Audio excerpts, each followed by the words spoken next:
আচ্ছা শোনো, মামা আসছে কোরবানির ব্যাপারে আলাপ করতে। না অন্ত বিদেশি থাকো, এবার নিজে একটা কোরবানি দাও।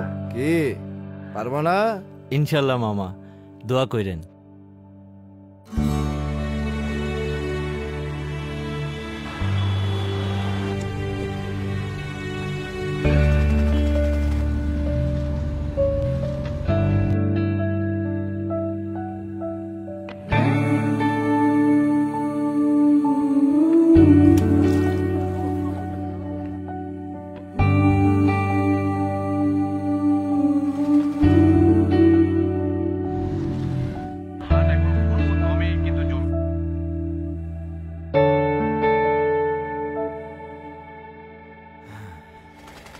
বাবা না বলেছিল গরু আনবে, কখন আনবে?